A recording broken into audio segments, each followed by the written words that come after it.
तो दोस्तों, old is gold में आपका स्वागत करता हूँ। स्वास्थ्य संबंधी चिकित्सा में आज मैं फिर होम्योपैथिक पे बोलूँगा, आयुर्वेदिक पे भी बोलूँगा, क्योंकि मेरे लिए सब समान है। जिस चिकित्सा पद्धति में जल्दी आराम मिलता है उसका जिक्र करना मेरा फर्ज होता है, चाहे वो यूनानी हो, चाहे आयुर्वेदिक हो, चाहे होम्योपैथिक हो, चाहे अदर कोई भी चिकित्सा पद्धति हो, घरेलू भी क्यों ना हो।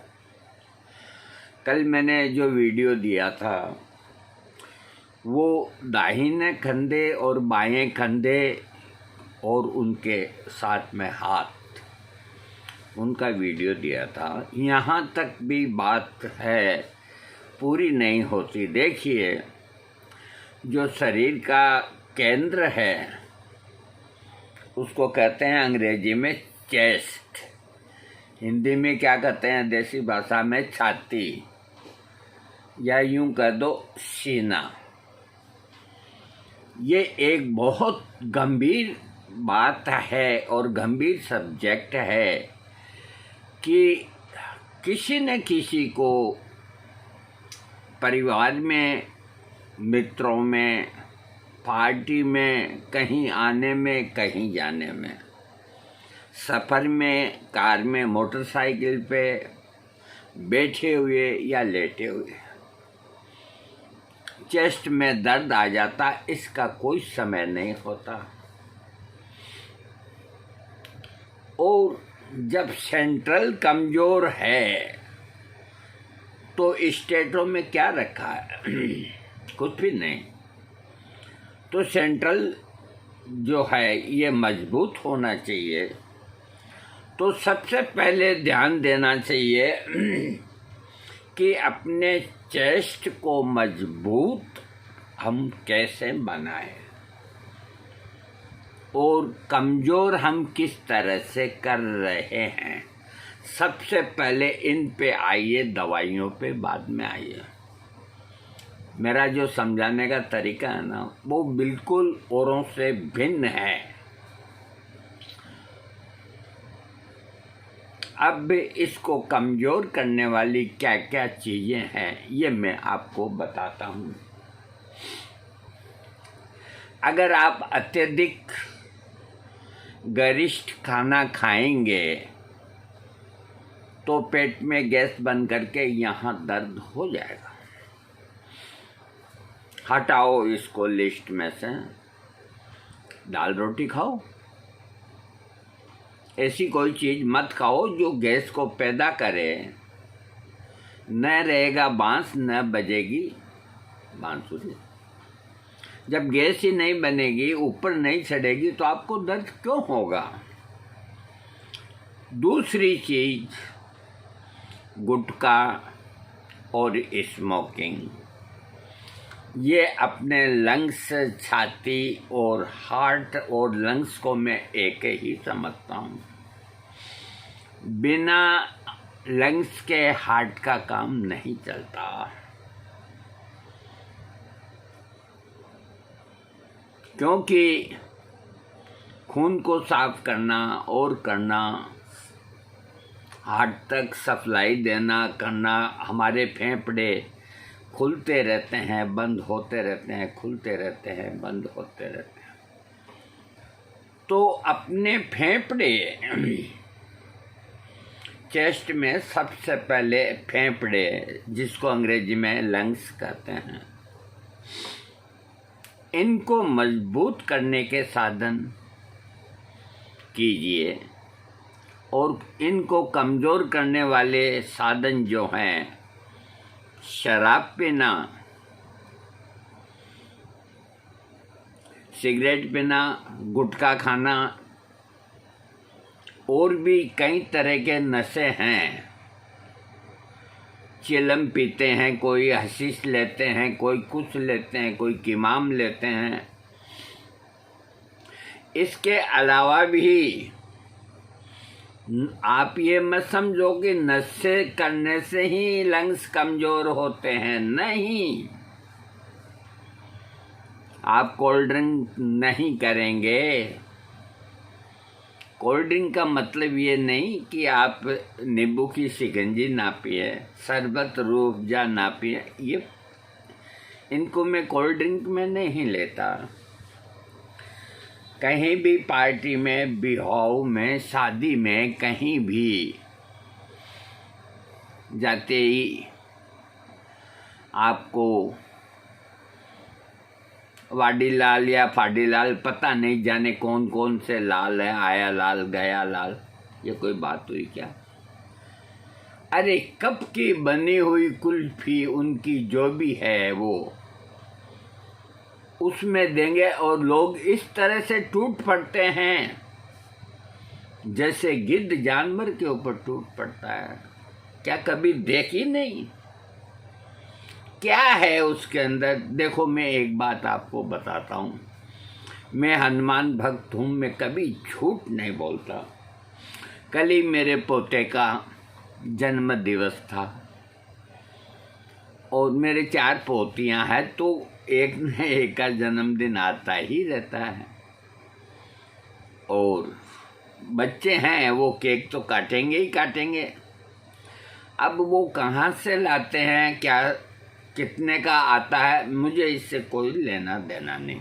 मेरा एक ही काम रहता है कि जिसका जन्मदिन है उसका हाथ पकड़ लूं और चाकू से उसके 2 टुकड़े कर दूं, बस इतना सा काम है मेरा और मेरा काम नहीं। तो फिर उस केक के टुकड़े उनके बच्चों को, दोस्तों को, सबको देते हैं कि दादाजी इतना सा नहीं। और मैं हनुमान जी की सौगंध खा के कहता हूँ कि मैंने जीवन के अंदर केक नहीं चखा और ये वाडीलाल कभी नहीं चखा।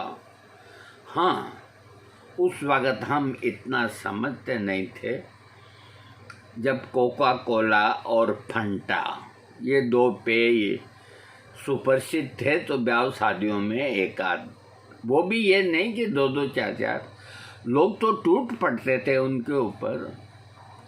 वो ज़रूर पिया, स्मोकिंग करी, समय पे छोड़ दी, ड्रिंक भी की, जो दुनिया के सारे बुरे काम वो सब किए।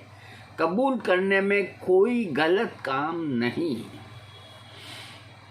जो कबूल कर लेता है, अरे झुक के चलना बड़ी इबादत है, सारी दुनिया सलाम करती है। अपनी गलती को कबूल करना, उसको सुधार करना ही इंसानियत होती है। आज हम कोई नशा नहीं करते, 20 साल से हमने सिगरेट छोड़ दी और थोड़ा सब छोड़ दिया। लेकिन अब सवाल एक ये पैदा होता है कि तलक साहब ने अपनी ये गज़ल में गाया, हालांकि मेरा गला ऐसे, सब कुछ लौटा के होश में आए तो क्या किया, सब कुछ लौटा के होश में आए तो क्या किया, दिन में अगर चिराग जलाए तो क्या किया, सब कुछ लौटा के होश में आए तो क्या किया। तो हर चीज़ को समय पे छोड़ दीजिए, बस छोड़ दीजिए। हैं, अब इतना आप पी चुके, अंदर से तो खोखले हो गए और डॉक्टरों ने आपको डरा दिया और आप अपने दोस्तों में कहेंगे कि मैंने सिगरेट छोड़ दी, मैंने दारू छोड़ दिया, और फिर उसको अटैक आ जाता है, तकलीफ हो जाती है। तो कोई चीज़ को अति सबसे खराब चीज़ होती है। हर चीज़ की अति सबसे खराब होती है। जो 2-3 सिगरेट पीते हैं और वो समय पे ही छोड़ देते हैं तो उनके फेफड़े इतने खराब नहीं होते। जो कभी 1-2 पैक दारू का बिहाव शादी में ले लेते हैं तो इतना अल्कोहल बॉडी उसको ख़त्म कर देती है, जला देती है। अब लेकिन गिलास पे गिलास, बोतली पे बोतली, उसके साथ के अंदर मुर्गा भी बनना और भी बनना, रोज रोज की ये पार्टियां, फेफड़े क्या करेंगे आपके? कब तक बर्दाश्त करेंगे? कितना इसमें अल्कोहल डालोगे? पेट्रोल पंप वाला भी कहता है तुम्हारी टंकी फुल हो गई, लेकिन दारू पीने वाले की टंकी फुल हमने देखी ही नहीं। दारू के लिए वो कुछ भी करने को तैयार है, मना करेगा ही नहीं। चलना आता नहीं, हाथ पांव बैलेंस रहा नहीं, मुंह से झाग आ रहे हैं, लेकिन लाओ बोतली लाओ, इसको छोड़ दीजिए। मैं आज बोल रहा हूँ चेस्ट के ऊपर, तो सबसे पहले चेस्ट को सुरक्षित करने के उपाय और चेस्ट को कमज़ोर करने वाले जो तरीके हैं उन सब को आप छोड़ दीजिए और शाकाहारी खाना खाइए। आज विदेशों के अंदर सबसे ज़्यादा मास्क लगाए हुए हैं, इंडिया में इतने नहीं है। इसका कारण एक ही है कि इंडिया में शाकाहारी खूब है।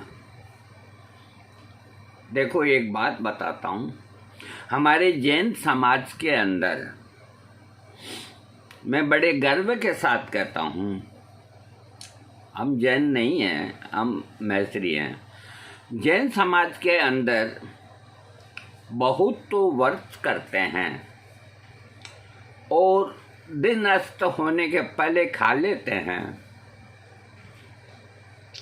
ताकि रात को कीड़े मकोड़े ना पड़े, और सात्विक खाना वो खाते हैं, कोई फालतू चीज़ नहीं खाते। अब जो नई पीढ़ी है, देखो मैं इसका नहीं जानता, लेकिन जो बड़े बुजुर्ग हैं मंदिर भी जाते हैं, उपवास भी करते हैं, और तो मैंने देखा एवरेज निकाल के कि जैन बंधुओं की आयु खूब होती है। बीड़ी सिगरेट का तो काम ही नहीं, ड्रिंक का। अब नयों को छोड़ो आप, अगर वो करते हैं तो उनको छोड़ देना चाहिए। तो उनकी आयु 90-100 साल की होती है। महात्मा गांधी भी कह गए कि भी हफ्ते में 10 दिन में पेट की शुद्धि के लिए एक दिन उपवास कर लेना चाहिए ताकि आंतों को रेस्ट मिले। तो अपने चेस्ट को मजबूत बनाने के लिए सात्विक भोजन यानी कि शाकाहारी भोजन कीजिए और एक फल आप रोज़ खाइए, केला खाइए। ये नहीं आपने 2 केले भी खा लिए, 2 एप्पल भी खा ली, सिंगाड़े भी खा लिए, एक केला खा लीजिए या एक एप्पल खा लीजिए, या और कोई 2-5 सिंगाड़े आते हैं मौसम की चीज़ें वो खाइए, एक अनार खा लीजिए। ज़्यादा खाने से भी क्या होगा। तो अपना सबसे पहले खान पान सुधारें और अपनी गलत आदतों को रवाना करें।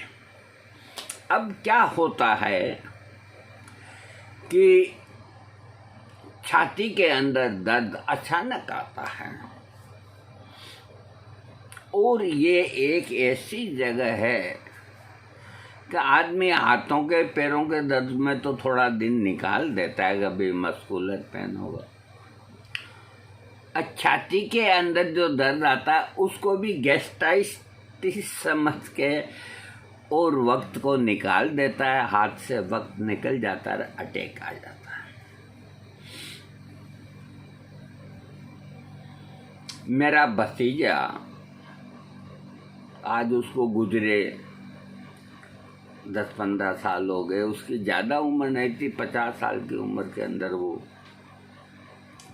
पार्टी में गया हुआ था।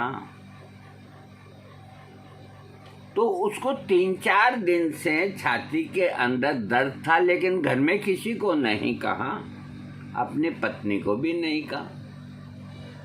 हाँ, अपने मित्रों में जरूर चर्चा करता था कि यार मेरे यहाँ हल्का हल्का हल्का हल्का हल्का हल्का दर्द होता है। तो यहाँ बारिश के समय में पिकनिक पार्टियाँ होती रहती है, तो वो अपने दोस्तों के साथ में ऐसे ही दर्द है, पार्टी में तो चाहेंगे। पार्टी में गया और वहाँ दर्द तेज होकर के वही हुआ जो नहीं होना चाहिए, वही हुआ।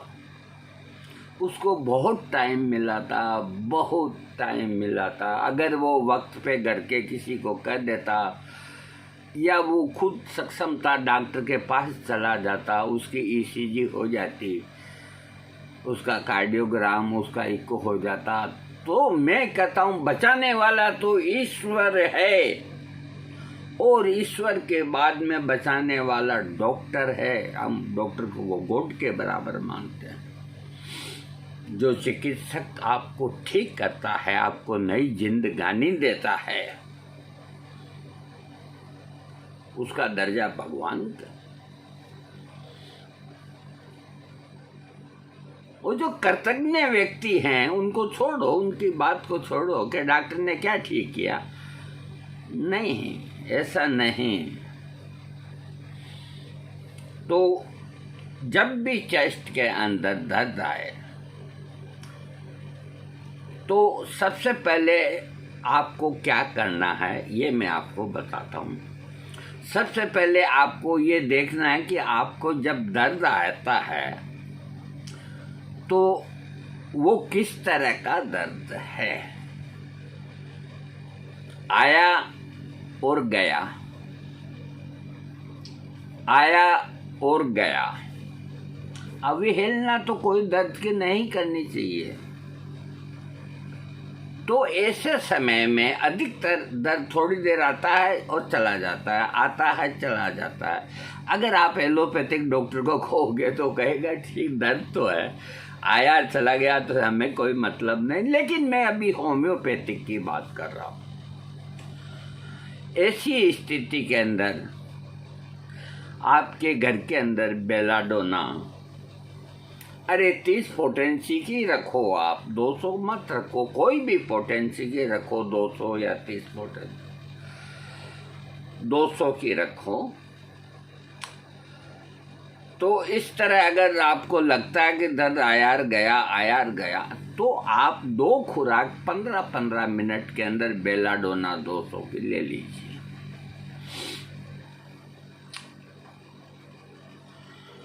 नहीं आएगा फिर दर्द। अब आपको इससे मतलब नहीं, आपका दर्द चला जाए तो फिर आपको रिलैक्स हो जाए, फिर आप दिखाना चाहें, दिन का समय है, अपना चेकअप आप डॉक्टर को ज़रूर दिखाएं कि मेरे को इस तरह से दर्द आए थे और मैंने मेरी दवा का यूज़ किया और मुझे आराम मिला, आप चेक कर लीजिए। तो डॉक्टर आपकी ईसीजी वगैरह करके कह देगा यू आर नॉर्मल, ठीक। चिंता मिटी दिमाग से, परिवार की, बच्चों की और सब। दूसरा जो दर्द आता है वो दूसरा दर्द आता है तो सुई गड़ने जैसा दर्द महसूस होता है। वो छाती के बाईं ओर भी हो सकता है, दाहिनी ओर भी हो सकता है, और ये अस्टर्नम है। विशेष करके आपको ध्यान देना है, मैं आपको दिखाता हूँ, मैं इसमें कोई शर्म की बात नहीं। ये अस्टर्नम है, ये पार्ट, ये देखिए आप, बस इसके बीच में दर्द आते ही सावधान हो जाना चाहिए।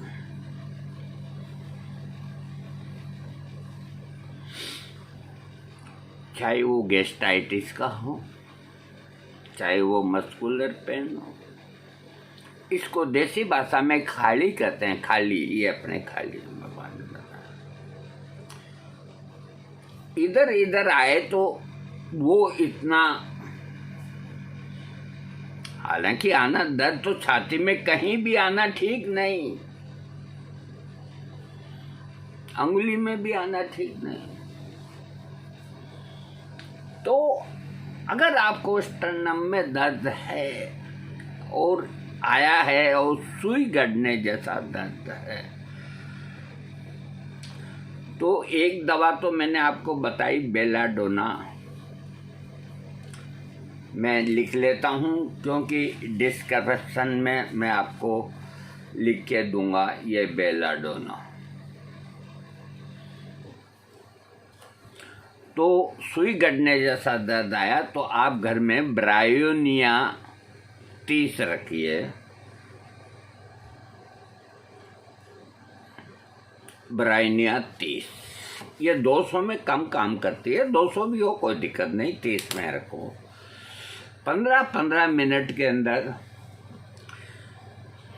सुई गड़ने जैसा दर्द अगर आपको है और आप अगर लेट जाते हैं तो आपको रिलीफ मिलता है, ध्यान रखिए मेरी बात को, और बैठे होते दर्द होता है तो फौरन ब्रायोनिया 30 की 15-15 मिनट में 3-4 खुराकें ले लीजिए, आपका दर्द चला जाएगा।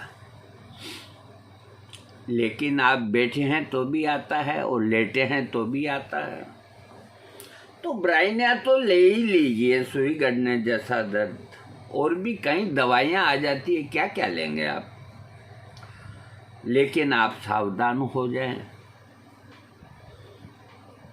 डॉक्टर को दिखाने के लिए आजकल हॉस्पिटल के अंदर वक्त बे वक्त डॉक्टर नहीं मिलता, सरकार ने पूरी व्यवस्था दे रखी है। वो डॉक्टर खुद फ़ोन करके जो जिसका स्पेशलिस्ट है उसको बुलाएगा और वो आपकी जाते ही ईसीजी बीपी चेक कर लेगा, तो फौरन चले जाइए किसी भी वक्त इस तरह की अगर बात हो। ये हुआ छाती के बीच का दर्द। अरे एक दर्द जो आता है वो इन पसलियों के अंदर आता है, इनमें कबियाँ तो सारा रात दिन रहता ही है, तो वो आदमी यूं करता ही रहता है। 5 आदमियों के बीच में भी बैठेगा तो यूं करता ही रहेगा। तो इसके दवा है रेननकुलस 30 पोटेंसी, है ना, जो पसलियों का दर्द है। तो 1-2 खुराक खा लें और फिर कंटिन्यू 1 हफ्ता तक आपको दिन में 4 बार रेननकुलस 30 पोटेंसी प्रयोग करें। तो ये जो चारों तरफ जो थोड़ा थोड़ा मंद मंद दर्द है, तो इसमें इतना घबराने की जरूरत है। और अब दर्द के साथ, अब मान लो आपके बाईं तरफ दर्द आया, अब वो कील चुभने जैसा है, सुई गड़ने जैसा है, भाला लगने जैसा है, गोली लगने जैसा है, इससे कोई मतलब नहीं। अगर आपको घबराहट हो गई है और बेचैनी हो गई है कि मेरा बहुत तेज दर्द, मैं बच नहीं सकता, तो आपको ऐसी स्थिति के अंदर घर के अंदर एकोनाइट 200 से कम रखना ही नहीं, बल्कि 1000 भी रख लीजिए आप। सबसे पहले 3-4 बूंद एकोनाइट 200 या 1000 की आप ले लीजिए। भगवान चाहेगा तो 10 मिनट में, 15 मिनट में ये अपना काम करेगा। आपका घबराहट कम हो जाएगी, बेचैनी कम हो जाएगी। अभी ये मेरा मतलब नहीं है कि ये कम होने के बाद में आप फिर लापरवाही बरतो, फिर आप जाओ ये ले लो फटाफट और फिर आप अपने ईसीजी है और क्योंकि आपके बाईं तरफ में दर्द होता है। बाईं तरफ का दर्द एंजाइना पेक्टोरियस के अंदर भी होता है, तो उसमें भी सुई गड़ने जैसा ही दर्द होता है। तो इतनी दवाइयाँ आप घर पे नहीं रख सकते। उसकी दवाई है स्पाइजेलिया। अगर रख सकते हैं तो मेरा वीडियो जो सुने वो स्पाइजेलिया 200 की एक खुराक ले लें। अब सवाल ये है कि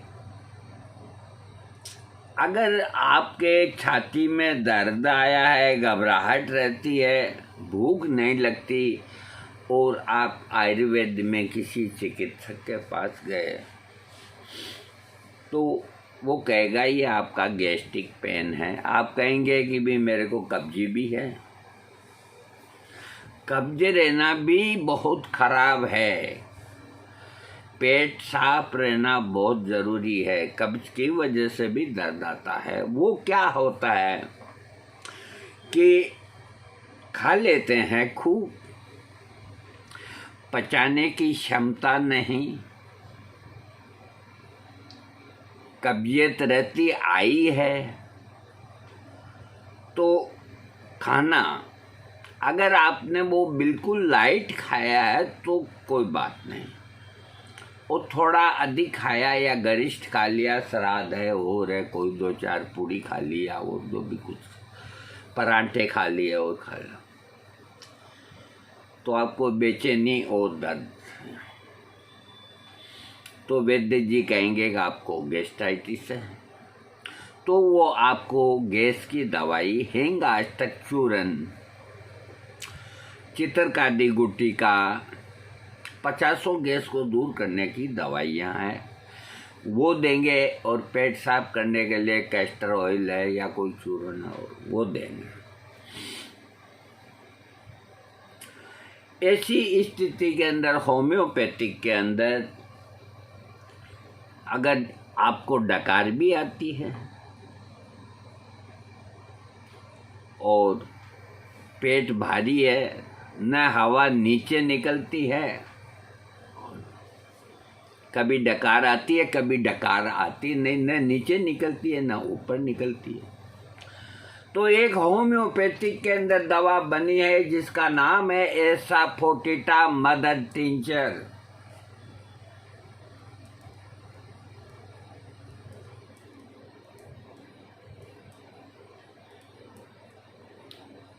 ये हींग से बना हुआ है।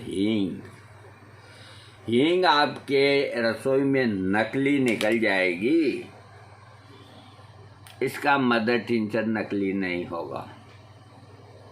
जब आपको ऐसा महसूस हो कि अपने को प्राय गैस बनती रहती है, तो इसका मदर टिंचर आप 100 ml SBL का ले आएँ, क्यों ज़्यादा पैसे लगते। एसाफोटिटा हींग से बना हुआ, उसको बोल देना एसाफोटिटा मदर टिंचर, नो पोटेंसी। आप आधे कप के पानी में इसके 20-20 बूंद दिन में 5-6 दफ़ा लीजिए। 1 महीना लीजिए, 2 महीना लीजिए, आपकी गैस्ट्राइटिस की समस्या खत्म हो जाएगी। और अगर आपको साथ में डकार आती है, गले में कुछ जलन सी महसूस होती है, तो इसका मदर टिंचर के साथ में रोबिना 30 पोटेंसी, ये एसिडिटी की दवा है, या इसका भी मदर टिंचर ले आए और इसके साथ में एसाफोटिटा के साथ में मिला लें। तो ये रोबिना इतनी बढ़िया दवा है, इसको रोबिनिया भी कहते हैं, रोबिना भी कहते हैं। मेरा वीडियो बड़ा बनता है, मैं क्या करूं, कोई बात नहीं। तो वो आपकी गैस्ट्राइटिस भी ठीक होगी, एसिडिटी भी ठीक हो जाएगी। और इसके साथ में आयुर्वेद का एक अविपत्तिकर चूर्ण है, उसका नाम है अविपत्तिकर चूर्ण। अगर आप आयुर्वेद में कोई दवा लेनी चाहते हैं एसिडिटी की, तो एक तो आता है स्वर्ण सूत शेखर रस, वो वेरी कॉस्टली, आप उसको छोड़ो, मारो गोली, अपने को स्वर्ण नहीं लेना है। उसकी जगह लघु सूत शेखर रस यानी कि प्लेन सूत शेखर रस, वो सस्ता आता है। उसमें जो हिरमच होती है ना, उससे बनता है। आप जानते नहीं, हिरमच गेरू को बोलते हैं। तो स्वर्ण ये सूत शेखर रस प्लेन ये ले लीजिए आप 10 ग्राम, और 100 ग्राम ले लीजिए अभी पत्ती का चूर्ण। इन दोनों को मिक्स करके उसी डिब्बे में भर दीजिए, और खाना खाने के तुरंत बाद 1 चम्मच मुंह में डाला पानी, शीतल जल, दूध नहीं। आप ये देखो, जैसे ही गले से नीचे उतरेगा, आप यूं मानूंगा आपकी जलन नीचे गई। अरे हजारों रुपए की स्वर्ण भस्म भी काम नहीं करेगी एसिडिटी में। जो ये कौड़ियों का चूर्ण है ये काम करेगा। है विपत्ति का चूर्ण, अरे उसके कंटेंट्स, उसमें मुख्य कंटेंट्स में सबसे ज्यादा ये चीज है, मैं आपको नाम पढ़ लो आप, लौंग। सबसे ज्यादा विपत्ति का चूर्ण में लौंग होता है क्वांटिटी में, छोटी इलायची होती है, बंसलोचन होता है, और 2-3 चीजें और होती है। तो लोग डरते हैं कि लौंग 1-2 खा लेंगे गर्मी करेगा, लेकिन ये आप 1 चम्मच भर खा रहे हैं, कितना लौंग जा रहा है, इसे मत देखो। अभी पत्ती का चूर्ण को 1-2 महीना लेके, उसमें एक चीज और बहुत काम की होती है, उसको बोलते हैं निशोद। निशोद दस्तावरी होती है। तो एसिड को कम कैसे करता है, जलन को शांत आपका ये पेट में जाते ही लौंग वगैरह करता है, और बंस लोशन वगैरह ये आपको तरी देते हैं, और जो गेरू है जो आपने सूत शेखर रस में डाला है वो आपको ठंडक देंगे, और आपका मल को ढीला करने के लिए निशोद अभी पत्ती कर को दोनों टाइम लेंगे तो आपका पेट अपने आप साफ होता रहेगा। आपको अलग से लेग्जेटिव लेने की जरूरत नहीं, आपको अपनी दवा में ही लेग्जेटिव खोजना है। तो छाती का दर्द, एक दर्द आता है, उसकी अनुभूति होती है कुचलने जैसा, जैसे कोई चीज को कुचलते हैं ना, कुचलने जैसा। तो घर के अंदर आर्निका कोई पोटेंसी में आप 1000, अगर आपको कहीं भी कुचलने जैसा दर्द छाती के अलावा कंधों में, हाथों में, घुटनों में हो, तो आर्निका मोंटेना 1000 की एक खुराक लें, दूसरे दिन भी ले लें, तीसरे दिन भी ले लें, 7 दिन तक लेके बंद कर दें, कुचलने जैसा दर्द नहीं आएगा। अब वैसे दवाइयाँ बहुत है, कुल मिला करके आपको सावधान हो जाना चाहिए जब आपके चेस्ट के अंदर दर्द आवे। अभी पत्ती का चूर्ण आपको एसिड अगर साथ में बनता है गैस के, तो अभी पत्ती कर लें, और अगर आपको एसिडिटी नहीं है, बिल्कुल सिर्फ गैस बनती है, तो आयुर्वेद के अंदर होम्योपैथिक तो लेनी है। ऐसा फोर्टिटा मैंने बता दिया, हींग से बना हुआ, तो अब हिंगाष्टक चूर्ण भी क्या करेगा। हाँ, वो भी गैस्ट्राइटिस में वैद्य लोग हिंगाष्टक चूर्ण खाने के साथ में बताते हैं, खा भी लीजिए, कोई बात नहीं। छाती के किसी भी तरह के दर्द को आप बहुत आसानी में न लें, और जो इस जगह दर्द होता है, हाथ में टाइम है, तो सबसे पहले चाहे कुचलने जैसा हो, चाहे सुई गड़ने जैसा हो, चाहे कोई हो, यहाँ दर्द आते ही आदमी देखता कि गए, मृत्यु, भय और बेचैनी, तो एकोनाइट 200 के साथ में आर्सेनिक L30 मिला करके फौरन घटा लें, बल्कि एकोनाइट 1000 हो तो फौरन लेवें। एकोनाइट और बेलाडोना, इन 2 दवाओं ने कितने ही लोगों को नया जीवन दिया है। एलोपैथिक वाले देखो, उनकी चिकित्सा अलग है, मैं उनकी कोई बुराई नहीं करता, उनकी चिकित्सा सही है, पूरी सही स्थिति का पता तो ECG या इको या ये होने से ही पता लगता है। तो आप, अब मैं वीडियो को समाप्त करने के बाद में मैं पीछे डिस्क्रिप्शन के अंदर कुछ दवाइयाँ मैं यूँ लक्षण लिख करके दवाई का नाम लिखूँगा और 200 पोटेंसी लिखूँगा। आप 1000 भी ले सकते हैं, 30 भी ले सकते हैं। तो ये लेने का बाद में आप सतर्क होकर डॉक्टर के या हॉस्पिटल ज़रूर जाएं। इनके भरोसे भी नहीं रहें, होम्योपैथी के भरोसे भी नहीं रहें, आयुर्वेदिक के भरोसे भी नहीं रहें, क्योंकि इनके पास मशीनें नहीं हैं। और विशेष करके जिनका कोलेस्ट्रॉल बढ़ा हुआ है, तो वो यूँ मान के चलो कि अपने साथ बम को बांध करके चल रहे हैं, उनको किसी भी टाइम अटैक आ सकता है। तो अपने कोलेस्ट्रॉल को मत बढ़ने दीजिए, जांच कराते रहिए।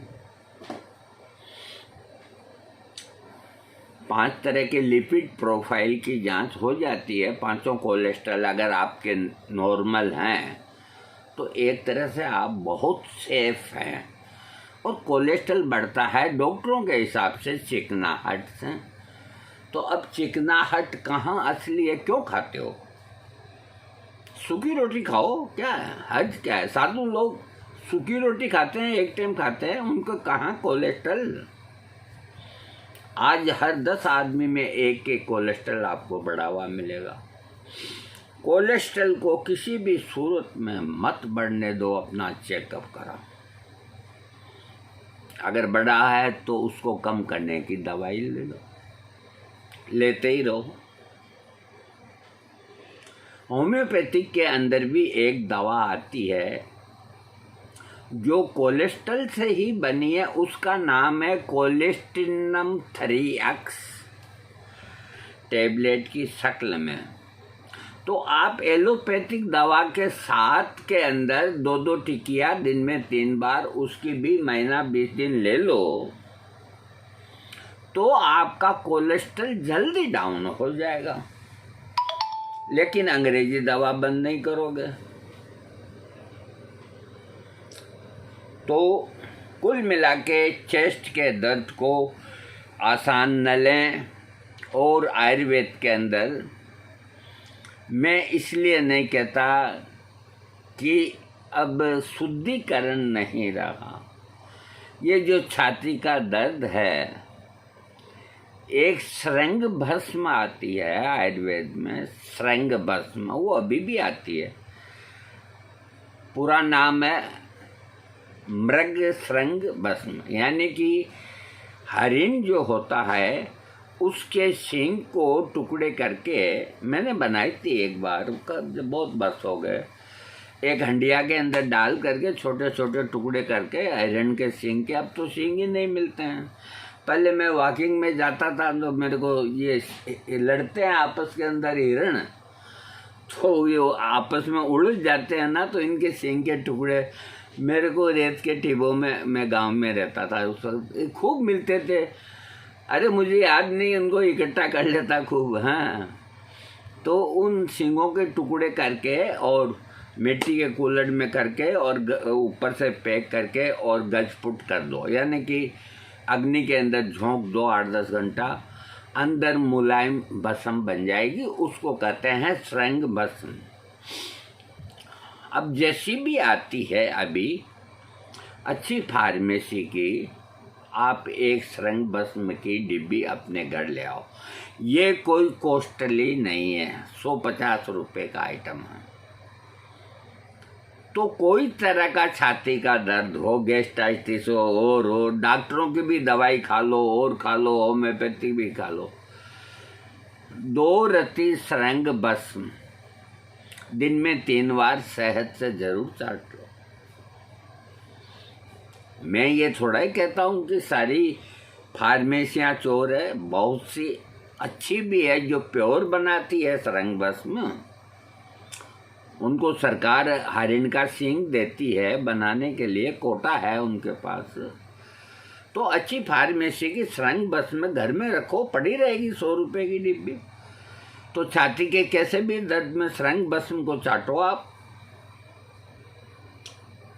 और आपको ऐसा लगे भी गैस्ट्रिक का, तो श्रृंग भस्म के साथ में आप थोड़ी शंख भस्म मिला लो, या कपर्दिका भस्म जो कोड़ी होती है उसको कपर्दिका बोलते हैं संस्कृत में, वो मिला लो। लेकिन अब इन सबको मिलाने के लिए इतना टाइम कहाँ है, आप कहाँ क्या क्या रखेंगे। एक श्रृंग भस्म ही रखो। शहद घर में ना हो कोई कारण से तो इतना सा 2 रत्ती जीभ पे रख के 1 कप दूध पी लो, वो एकोनाइट की तरह काम करेगी अगर असली होगी तो दोस्तों अब मैं वीडियो को समाप्त कर रहा हूँ और मैं आपसे अनुरोध करता हूँ, आपको दबाव नहीं देता। आप कोई भी नशा कर रहे हैं छोड़ दीजिए। इसको छोड़ने का एक मैं आपको तरीका बताता हूँ जो मैंने काम में लिया। मान लीजिए आप 6 सिगरेट रोज पीते हैं, तो आप 5 पे आ जाओ 15 दिन के लिए। 15 दिन के बाद में आप 4 सिगरेट पे आ जाओ, फिर 3 पे आ जाओ, फिर 2 पे आ जाओ, फिर 1 सिगरेट, 1 दिन छोड़ के 1 दिन पे आ जाओ। फिर कभी बहुत तलब हुई तो 1 सिगरेट ले ली, नहीं तो नहीं। आपकी सिगरेट छूट जाएगी। इसी तरह आपका दारू छूट जाएगा। एकदम से अगर आपने छोड़ दी तो आप बीमार हो जाएंगे, एंजाइटी हो जाएगी। अरे जब तुमने जिस चीज़ को 15 साल से तुम पी रहे हो, हाँ, तो उसको एकदम छोड़ने की क्या ज़रूरत है। जब 15 साल का समय निकाल दिया पीते पीते, तो 15 दिन के अंदर छोड़ो, 20 दिन में, 1 महीने में छोड़ो, उसको आहिस्ता आहिस्ता छोड़ो तो आपको भी तकलीफ नहीं होगी और एक बुरी लत से आपका छुटकारा मिलेगा। आपका स्वास्थ्य अच्छा होगा, आपके फेफड़े मजबूत होंगे और फेफड़े जब मजबूत होंगे तो रक्त का शुद्धिकरण करके हार्ट को पूरी सप्लाई मिलेगी। और हार्ट को पूरी सप्लाई मिलने का मतलब ये है कि आपकी उम्र खूब हो। हालांकि आजकल खान पान ऐसा हो गया है कि आदमी कितने भी सावधानी बरते तो भी उसके पेट में फालतू चीज़ जाती है। अब अभी गणेश चतुर्थी, तो अब मोदक भगवान गणेश जी ने लड्डू ही पसंद किए, तो लड्डू आए बाजार से, तो प्रसाद के रूप में 1 लड्डू हमने भी खाया। हालांकि हमें कुछ शुगर भी है तो भी खा लिया। भाई साल में 1 दिन बापा का त्योहार है बापा तू ही रक्षा करना, खा लिया। लेकिन हम सोच रहे हैं कि ये 450 पौने 500 रुपये के घी से जो पकवान बनते हैं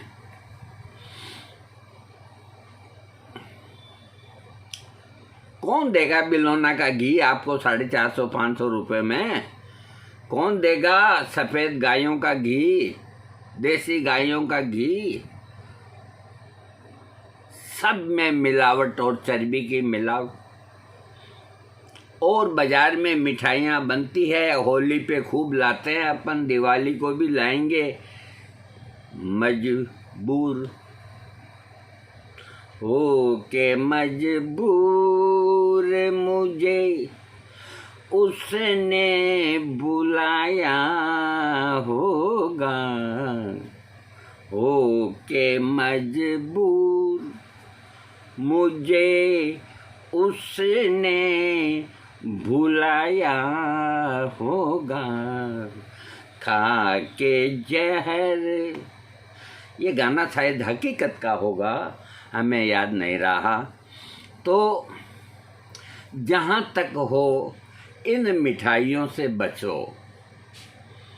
कोई शुद्ध घी नहीं है, न बाजार में शुद्ध तेल है, कोई चीज़ शुद्ध नहीं है। अब अपने को इसी में जीना है तो थोड़ा व्यायाम कीजिए, वॉकिंग कीजिए, और ये थोड़ा बहुत अपनी बॉडी में टॉक्सिस गलत जाते हैं, इनको सालों को न्यूट्रल करते जाइए। और तो उपाय कुछ नहीं, और अपना इलाज कराते रहें।